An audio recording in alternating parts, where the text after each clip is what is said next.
only intermittently. It does seem to sort of come and go, so you may be able to luck in and grab it in passing, but we have to acknowledge that that is making it difficult for some council members to find information to help us make good decisions. So with that, I think based on what seems to be happening, I would continue to try, and we'll try to do whatever we can to provide you the information you need if you can't get to it electronically. There are some hard copies of the amendments packet available if that would be helpful to anyone. So please talk to Sean if you need that. Okay, that being said, there is nothing on the consent agenda because it wasn't big enough to be worth the trouble. So we'll begin with roll call and then start our work. Chair is here. Councilmember Druffel is here. Councilmember Hurt is here. Mendez here. Pulley, Roten, Sledge, Swara, Syracuse here. Toombs here. And Reese. Archer. All right, I count 1, 2, 3, 4, 5, 6, 7, 8. That is a quorum. With that, we will begin with RS 2022-1504, sponsors Allen and Evans. This approves a contract between Metro Government and Siemens Industry to provide building automation system service and maintenance for the downtown detention center. Do I have a motion? Anybody out there? I think I heard one. Thank you. It's been moved and seconded. Any discussion? Seeing none, all those in favor? Any opposed? Any not voting? All right, we recommend approval. 8 in favor, 0 against, 0 not voting. Next, actually that was 7. RS 2022-1506, sponsors Parker and Welsh, authorizes grants not exceeding $1,775,080.27 from the Barnes Fund for affordable housing to certain nonprofit organizations selected for the express purpose of constructing and rehabilitating affordable or workforce housing. Do I have a motion? It's been moved and seconded. Because there are some people who were not here for affordable housing, I will ask Ms. Brown to again explain to us what this grant is for. All right, you're recognized. Hello. Hi, everyone. Again, this cost supplement is to help our current grantees with open contracts and open units that are committed through a Barnes contract with some cost overruns that they've experienced over the course of the pandemic and over the course of 2021 as labor prices have increased, as downstream petroleum effects have affected the labor and materials market, as well as the ability to get bids for different cost materials at a price at which they originally applied for. Sometimes our deals, whenever they come to Barnes in the application process, are 1 to 2 years out from actual development. And so when they go out to get their bids, a lot of times they came back over the course of 2020 and 2021 with costs far exceeding what they originally applied for, which is why we are looking at this one-time supplement from Barnes. It was approved by the Commission in February of 2022. Oh, that's this year, sorry. This year in February. And all of the contracts are currently committed to a declaration of restricted covenant, which means that they'll remain affordable for the period of time that they're committed to in their contract, so 20 or 30 years, depending on the year in which they actually were originally awarded. And all of the rental units are subject to a income certification audit should our team get together and do an audit of the different rental units that were awarded through Barnes. We've heard this across the market from many different nonprofit developers that this is a much needed supplement. It's only about $1,500 per unit, but it will go a long way in helping some of our smaller nonprofit developers be able to subsidize some of the costs that they incurred that they didn't expect when the labor markets and pandemic happened. And also, all of this was actually made possible by a donation to Barnes, so this is not actually coming from the operational budget that is originally allocated to Barnes each year, which is why the Commission decided that this was a good time in order to do this supplement now. I'm happy to answer any questions. I have prepared materials for you, and if you have any other questions, I'm happy to answer, and some of our grantees are in the back as well, should anything specific come up. Thank you. Councilmember Hurt. Thank you, Madam Chair, and thank you, Ms. Brown. I am always in favor of affordable housing and doing as much as we possibly can for the people that need it the most.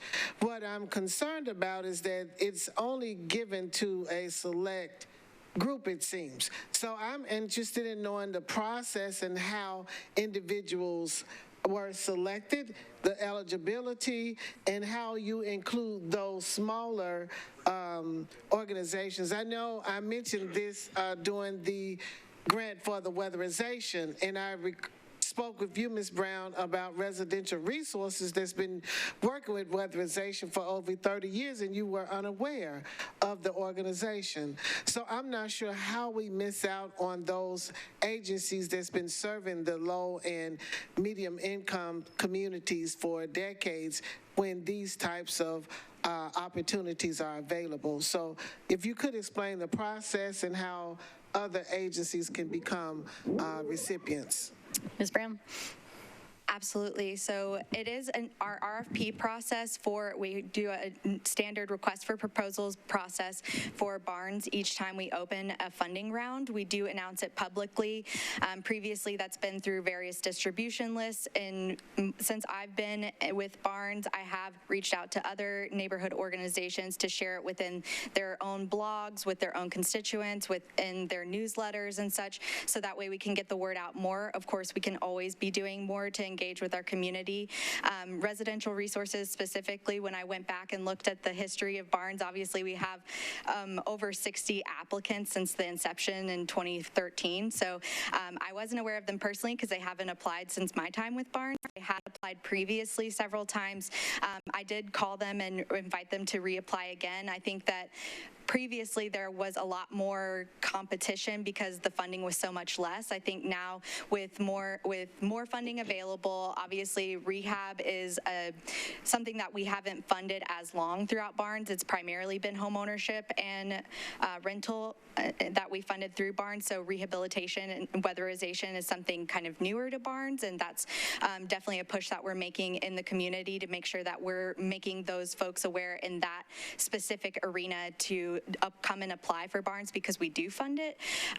We also are reaching out to different stakeholders like yourself. I'm very grateful for you to connect me with other folks, and just hopefully getting the word out as much as possible that the barns process since its inception has changed a lot. The application is easier overall. The software is more user intuitive. The reporting process is much more outlined than it used to be. I think that there have been a lot of improvements made to the barns process overall. The eligibility criteria is all listed in our grant policy, which is listed publicly online, as well as our scoring matrices for each rental, rehab, and home ownership. We also have all of our attachments that are available free to use to anyone who is applying. There's even a video on YouTube, I think, of me explaining the actual scoring matrices at one point to a group of our applicants and former applicants.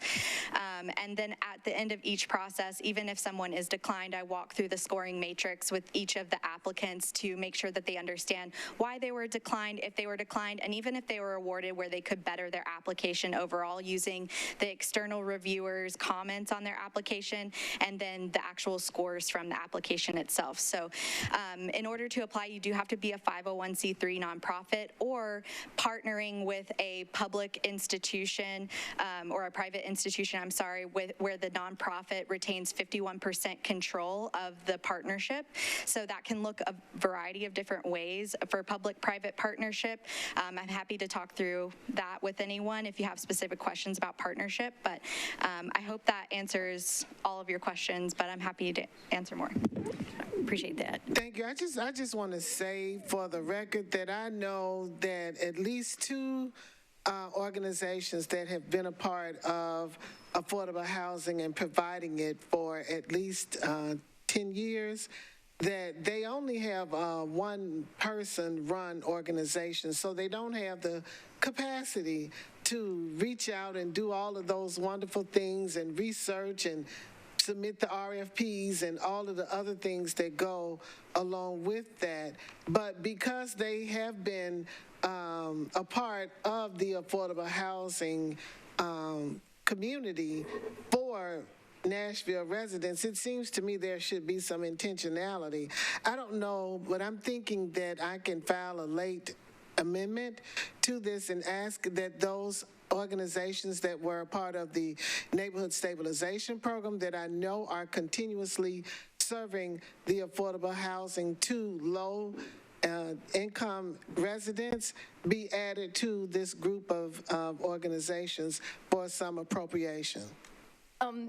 Do they have open, I believe this list is exclusively projects that are open. So if there are What do you mean by projects that are open? Because from my understanding that they are also rehabbing because of wear and tear from tenants moving in and out. So what I mean by open is that these are projects that were awarded earlier that have not been completed, and they can't complete them because prices have gone up. So these are additions to. They were awarded by Barnes funds? Correct. Their previous. So we're excluding them. If they were not awarded by Barnes funds, then they can't get monies to rehab them but they are still part of Nashville Metro. So again, it just seems like those who are in the know, who are continuously getting, and those who are not are pushed farther away. It's a divide continuously when it comes to things of this nature. So I thank you for your explanation of what we need to fix, and I think we can in the next Barnes round, and if you can tell us when that is, and maybe when you send the RFP out, if that can be sent to all council members so that we can be very intentional about ensuring that those would do that. But having said all that, now can you go back and explain what you mean by the open projects? All of these are currently open contracts that were previously evaluated in previous Barnes rounds. This is not it's just taking the original amount and bumping it by a number per unit for each of the developers that have an open contract with incomplete units from a different contract period. Our current spring round is open through May 30th and accepting applications currently. So I'm happy to send all of that information around so you can spread the word, and we would certainly welcome more applicants to that open round currently. The subsidy from this is only about $1,500 per unit, and it's connected to an actual contract that they already have open with us. So that gives us mechanisms to track the development as it exists. It allows us to make them conform to the affordability period and subjugates them to all of the criteria within the original contract, which is why this supplement is a little bit different. Whereas if you apply during a currently open round, you can apply for much more money and not just $1,500 per unit. So this is just a small increase in order to address some of the shortages that were caused by the pandemic. Right, but it's $1,500 per unit, and some of these organizations have quite a few units. Correct. So it can be sizable amounts that's received. That's correct. Thank you. Yeah, and that's listed on there. Thank you. And anything we can do to provide assistance to the process, I think, is what Councilmember Hurd is asking for the very small units, and that may be an issue with the Center for Nonprofit Management or some other listed in their blog. So I just think there needs to be inclusivity, like we talk about all the time, of what Nashville is about, and not there be so much exclusivity, because there are people that are being left by the wayside that have been on the ground working and making sure that people have things that they need. thank you. All right, did we vote on that? No. Okay. Any other questions? Councilmember Vercher. Thank you so much, Chair. I was trying to find it, and I don't have it, and just in preparation of a budget, can we get a year-to-date, a historical number of what's been allocated overall to the Barnes Fund and how many units that's yielded thus far? Ms. Brown, can you respond to that? Including our round 9 that just recently passed, we have funded $70 million to various nonprofit organizations. I think we have about 25 organizations that we currently have granted, and that has in pipeline construction and completed units, we have about 3,700 units that has yielded from that $70 million. Thank you. And can you tell us where we can find your annual report? The annual report is online. It's currently still housed under the mayor's office because we're working on having a new housing division page that's not currently completed, but the link is under the mayor's office housing Barnes Fund. So it's a little bit harder to find, but all of that information. It is, and no one goes to the mayor's site, so thank you. We appreciate when you can get your page up and running. Thank you. IT is working on it. Thank you. Any other questions? Thank you. Okay, are we ready to vote? All those in favor? Any opposed? You recommend approval? I believe there are now 9 in favor. 0 against, anyone not voting? Next is RS 2022-1507, sponsors O'Connell, Allen, and Withers, approves an option agreement between the Metro government and the state of Tennessee authorizing the purchase of property located at 88 Hermitage Avenue. Do we have a motion? Been moved and seconded. Are there questions? I have questions. Councilmember O'Connell. Hold on. Since no one on the committee has raised their hand, you're recognized. Thank you, Madam Chair. We discussed this briefly in planning, but there we were kind of talking more about the potential use of the site, but I think it's, it is important for this committee to note that we have been down this road before looking at this exact piece of property from the state, and we're paying twice as much now. And I want that to be noted that we had an opportunity to buy this last term, and we're coming back around for twice the price. Duly noted.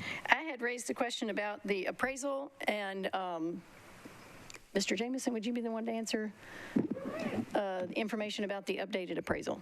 Sure. The appraisal was conducted by the state in July of 2021.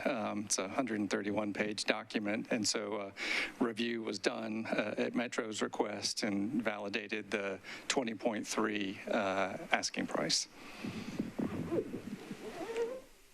So that's different from the $14.4 million appraisal that we had seen in the analysis. So that's a later version. That's better. Any other comments or questions? Since I missed the planning, which is actually totally irrelevant, but Councilmember O'Connell, if you could give me the 30-second recap of what that discussion arrived at, I would be interested to know. Sure. Thank you, Madam Chair. Last time we were looking to acquire this parcel, Metro Schools had come forward with a proposal to build a desperately needed new campus for the Nashville School of the Arts. That community of students and families is still very interested in looking at a new campus. I think my sense was that the mayor in the transition from council to the administration has said this is still good land to buy, that there just may be different uses to consider than a new Nashville School of the Arts. Thank you. Other questions or comments?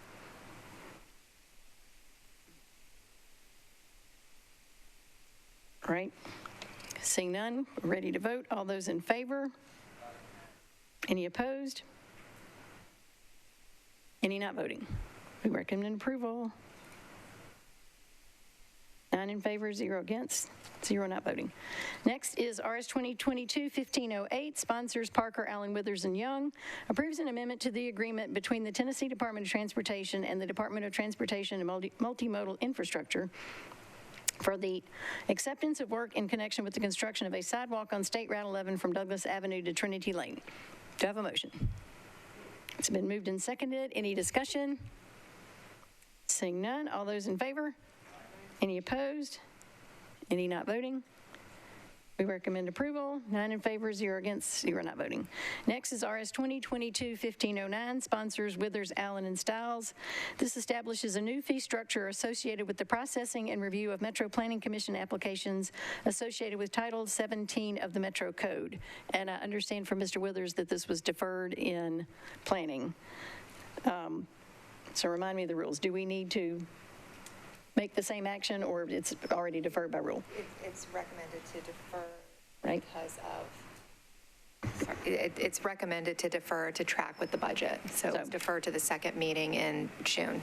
Can I have a motion to defer the second meeting in June? Thank you. Defer June 2nd meeting. Any discussion on that deferral so that this will track with the budget? Seeing none, all those in favor? Any opposed? We recommend deferral. Next is RS 2022-15-13, sponsors Allen and Young. This approves amendments to 2 agreements between the Metro government and the Tennessee Department of Environment and Conservation concerning maintenance of closed solid waste disposal facilities. Do I have a motion? It's been moved and seconded. Any discussion? Seeing none, all those in favor? Any opposed? Any not voting? We recommend approval, 9 in favor, 0 against, 0 not voting. We have some late items. There is a late resolution sponsored by Allen Young and Evans that approves a contract between the Metro Government and Waste Management, Inc. of Tennessee for the provision of solid waste collection and collection of carts. Do I have a motion? It's been moved and seconded. Any discussion? Councilmember Mendez. Thanks. This is late filed, right? This is late filed. Yeah, it was a whole bunch of pages long. I'm wondering whether somebody could give us the Cliff Notes version of what it does and why late filed and all the usual questions we ask. Would someone from the, Sharon Smith. All right, you're recognized. Hey, Sharon Smith from Waste Services. This is a contract for Waste Management to take over some Metro trash routes. The reason that we late filed it is that we're basically trying to move these routes over to Waste Management in a timely manner so that we, once again, sort of free up our staff to deal with any upcoming emergency issues and things like that. Once they need about 90 days to get the equipment, so the reason we wanted to late file it was just to try and expedite that process a little bit. And if I may, can you tell us a little bit about the term of the contract, how the pricing compares to what it costs Metro now, and I'm assuming the answer to that's going to be more, which is fine. But the follow-up question then is whether the expected cost of this contract is built into the proposed budget ordinance that we got last week. Yes. So the term of the contract, it's a 5-year contract with an optional 5-year extension. I will say that this contract does have language around breach and Metro to be able to get out of it that is completely different from the situation that we've been in for the last few years. The cost has increased, but we were able to know that the solicitation went out last fall, so it was absolutely built into the cost going forward, and it is more than we're paying Red River by several dollars per house. All right, thanks for that extra information. I appreciate Sure thing. it. Oh, I know what I was going to ask. The option, whose option is it on the extra 5 years? Ours, theirs, or mutual agreement? Mutual agreement. All right, thank you. Thank you. Other questions? I have one. There were 2 things in the contract. There was a bid for $7.09 million for waste management, and then I see the $7.5 million is what we ultimately put in what the term of the contract was. And then there was the emergency contract, which was 10 times that. Can you explain sort of where all 3 of those numbers come from? So as you can imagine, when this went out in the fall, we were looking at a couple of things to kind of help us in the future. And one of those was what you're kind of looking at, or what I'm mostly addressing today, which is the actual contract to pick up residential trash. But we also included within this solicitation the option for short-term emergency assistance.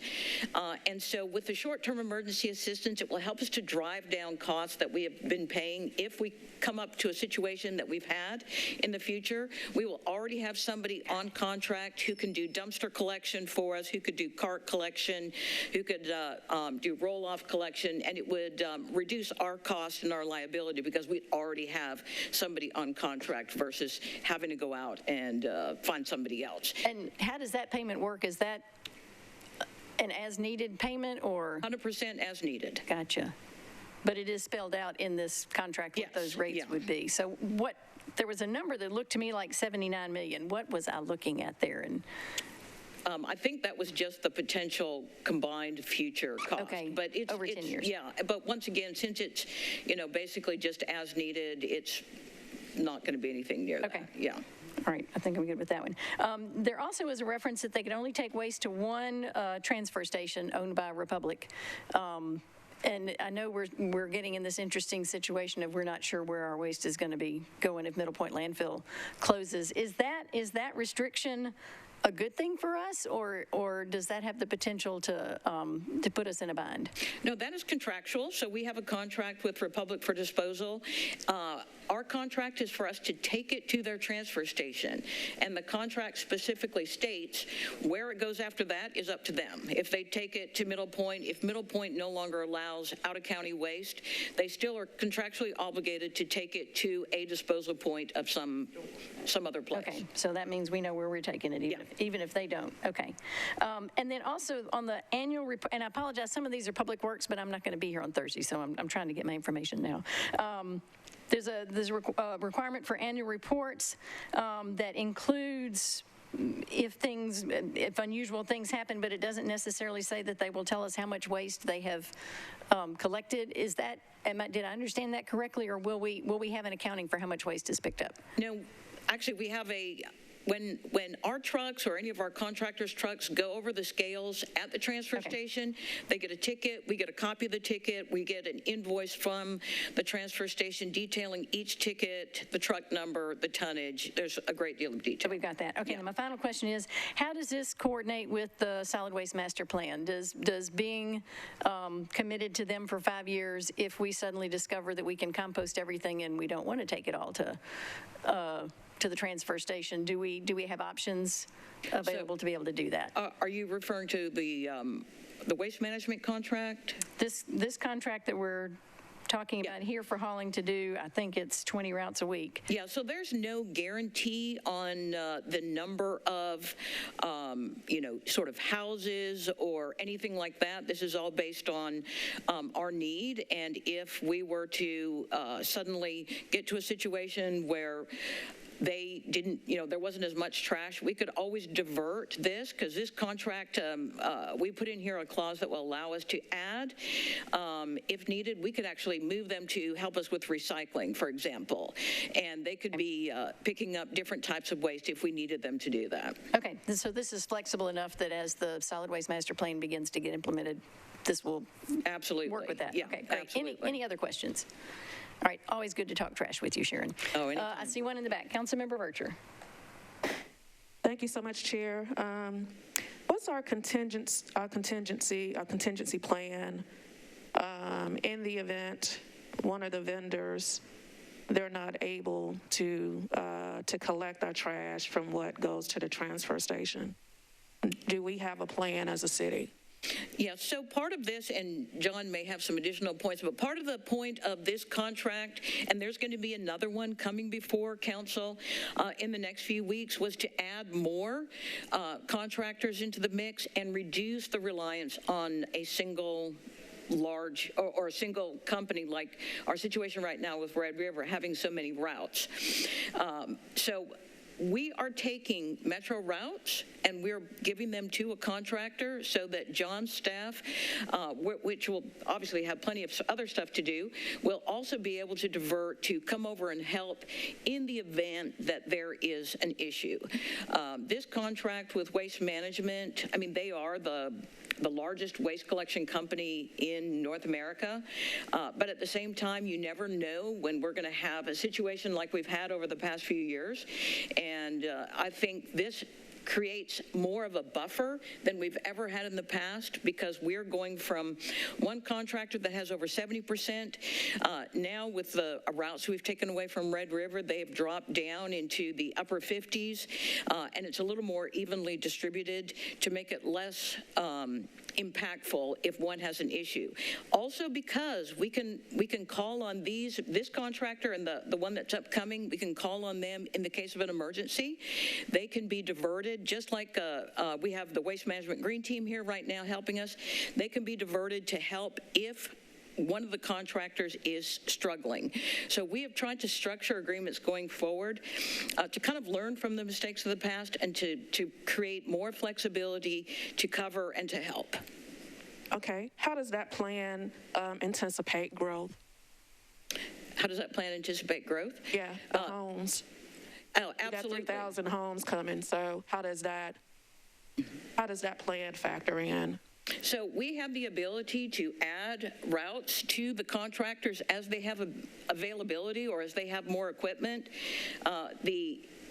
The goal in this solicitation was to look for contractors that were large, that were, Waste Management is actually in more than one country. The other contractor that we're bringing in, Waste Pro, was a little smaller, but they are widespread. These are both companies that have capacity, which is one thing Red River didn't have. They had no sort of ability to call in emergency assistance, whereas the contractors we're looking at working with now are larger, they're established, they are well-known across the waste industries, and if there's a need, they have the ability to very quickly either lease equipment to bring here, buy equipment to bring here, and are already kind of more set up to expand in a quicker manner than what we've currently had. Good question. Chair, I just want to be on the record. In 2 years, we're going to be right back where we were as it relates to trash collection. In addition to, we're not going to have anyone that's going to be willing to accept our trash. I want to be on the record stating that today. Thank you so much. Thank you. Any other comments or questions? Thank you, Ms. Smith. All those in favor? Any opposed? We recommend approval. 9 in favor, 0 against, 0 not voting. Another late resolution by Councilmember Taylor approves an amendment to the lease agreement between the Metro Nashville Police Department and Signature Center LP for office space for the Police Advocacy Support Services Program. Do I have a motion? Okay, it's been moved and seconded. Mr. Taylor, you're recognized. Thank you, Chair.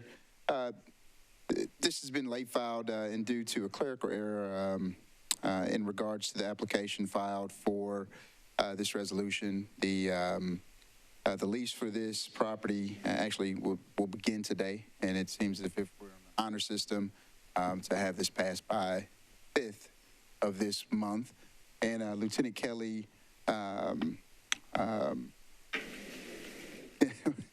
Cantrell is here. Thank you, Lieutenant. Is here to give us a little bit more information on the PASS program. Okay, thank you. Lieutenant Cantrell.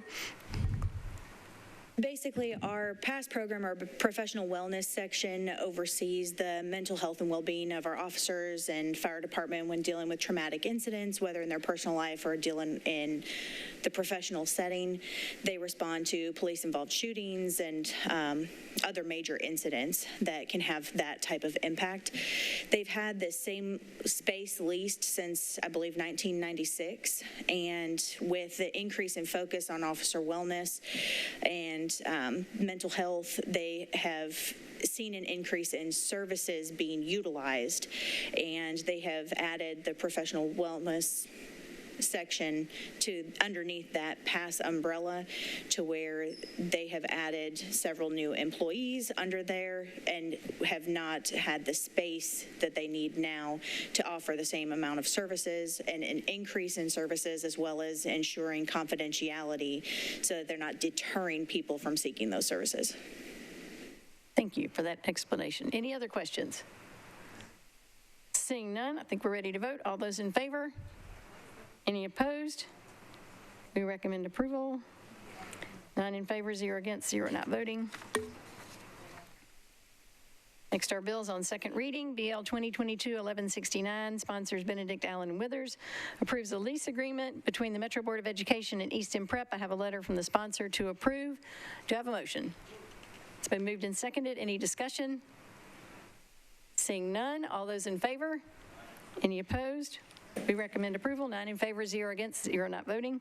Next is BL 2022-1213, sponsors Young and Stiles, amends the Metro Code regarding booting services. I have a letter to approve. He requested a letter to approve. Yes, I have a letter to approve, and I believe there's also an amendment that adds something about signage. Any questions on the amendment?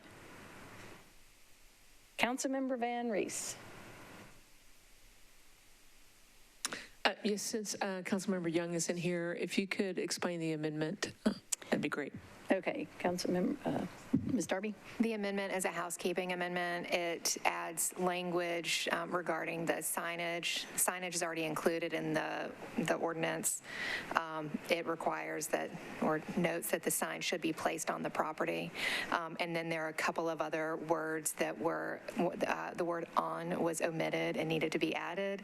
And then there was the phrase that about towing that needed to be removed. So purely housekeeping. With that, I'm happy to move for us to go ahead. Okay, so we're voting on the amendment. All those in favor of the amendment, say aye. Any opposed? Any not voting? Amendment is approved. And if someone will move the bill as amended. Moved and seconded. Any discussion on that? Seeing none, all those in favor? Any opposed? Any not voting? Next is BL 2022-1214, sponsors Allen Young and Syracuse, amends the Metro Code to authorize the Metro Department of Water and Sewer Services to enter into participation in maintenance agreements with developers for infrastructure projects via resolution. Do I have a motion? It's been moved and seconded. Any discussion? Councilmember Mendez. I guess I'm just curious to hear a little bit about the why. I assume it's just to be more nimble and move more quickly, but I'm curious to hear the explanation. That is, we have Mr. Snyder here.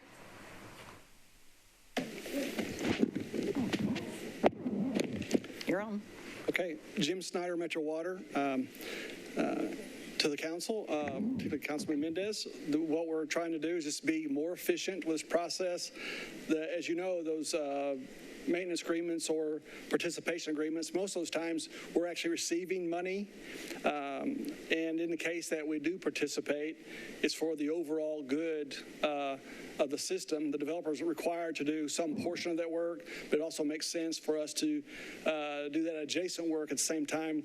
And then going with the resolution versus the ordinance, it cuts that time frame down to pass legislation allow us to do that, and it minimizes the disruption within the right-of-way. Thank you. Thank you. Other just questions? A quick follow-up. Sure. So I just want to make sure this is a request for efficiency in the ordinary course of business, and there's not any particular big project in mind with this? No, sir, just in general. All right, thank you. Yes, sir. Any other questions? Seeing none, all those in favor? Any opposed? We recommend approval. 9 in favor, 0 against, 0 not voting. Excuse me, we have lost someone. 8 in favor, 0 against, 0 not voting. Next is BL 2022-1215, sponsors Allen and Hancock, amends the Metro Code by adding section 16.04.180 and amending section 16.12.2220, 400, 250, and 1628.110 relating to fee schedules for building permits, gas mechanical permits, plumbing permits, and electrical permits, as well as fees relating to inspections, re-inspections, examination of plans, refunds, as well as administrative fees and other fees charged by the Department of Codes Administration. Do I have a motion? It's been moved and seconded. I have 2 questions. Is there any reason to defer this one to, there is no reason to defer, good. And second, why is this one a bill and the other one for codes fees was a resolution? Yes, Council. The plan, it was the planning fees that's by resolution. There's a specific provision in the Metro Code that expressly allows that to be approved, allows fees to be approved by resolution. That does not exist for codes fees, and codes fees are actually included in the code, and therefore would need to go by, should go by ordinance. Thank you. And maybe, can someone just address the process that was implemented to come up with the amounts that are here? Mr. Herbert?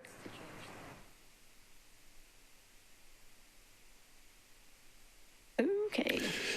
Thank you. We bind through the mayor's office, along with the water department, fire marshal, NDOT, contracted with a third-party consultant to take a look at all of the building permit fees and the trade permit fees. So the short answer to the question is these fee recommendations are based upon the consultant's report, and so we've have raised them accordingly.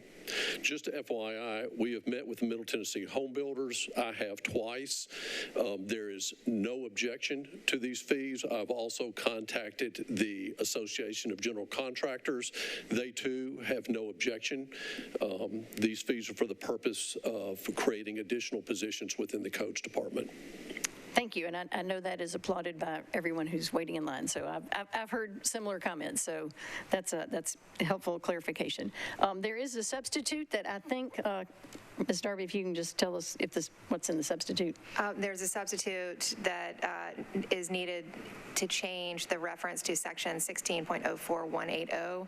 180 is already in use, and so the section will be referred to, I believe, as 177. Duly noted. So we have a motion on the substitute. Been moved and seconded. Any discussion on the substitute? Seeing none, all those in favor? Any opposed? We recommend substitute. 8 in favor, 0 against, 0 non-voting. And now on the bill as substituted. Motion, great. Question, Councilmember Druffel. Yeah, I just had a quick question. How much in increased fees will this bring in total from the increase? So based upon the fee study, it is projected that within the first year, there will be $200,000 in additional fees, in additional revenues, I'm sorry, and then that amount will be reassessed each year. Okay, thanks so much. Thank you. Other questions? All right, seeing none, we are voting on the bill as substituted. All in favor? Any opposed? We recommend 8 in favor, 0 against, 0 not voting. Next is BL 2022-1217. Sponsors Allen and Hancock approves a contract between the Metro government and Oracle for hosting services of eBusiness Suite R12 and PeopleSoft pension calculation systems. Do I have a motion? Been moved and seconded. Any discussion? Seeing none, all those in favor? Any opposed? We recommend approval. Councilmember Van Rees, we'll consider you voting on that. 8 in favor, 0 against, 0 not voting. Next. Oh, now we're back up to 9. Sorry. 9 in favor, 0 against, 0 not voting. Next is BL 2022-1218. Sponsors O'Connell, Allen, Withers, and Young. This authorizes the Metro Department of Water and Sewerage Services to enter into an agreement with 804 14th Avenue North, LLC, to provide improved public sanitary sewer service through the construction of an improved stormwater system. And I have a letter from the sponsor, and I'm also a sponsor, to approve. Is there any discussion? It's been moved and seconded. Any discussion? Seeing none, all those in favor? Any opposed? We recommend approval. 9 in favor, 0 against, 0 not voting. I believe that takes us to the end of our agenda. I will just remind everyone that the budget process is well underway. We will be getting, for those who would like it, Rosie is asking who would like a hard copy of the budget book, this thick, and it will be available online. We're still, any update on the date on that? May 13th is what I've heard. We are continuing to ask to get that as soon as possible. Our department hearings will begin May 18th, and the council public hearing on the budget will be June 7th, and I will try to communicate answers to questions that we get as often as I can. We do have a SharePoint. I'll send that link out to you, and the questionnaires have been sent to every department, asking them the list of questions that we said we wanted to know, and those are beginning to arrive back in, so that is homework you can do ahead of time, so look on the SharePoint for that. Anything else I should be saying? If there are any questions, Yes, and if you do have questions, please route them through Director Darby, and she will then put those answers on the SharePoint. Other questions? All right, we are adjourned.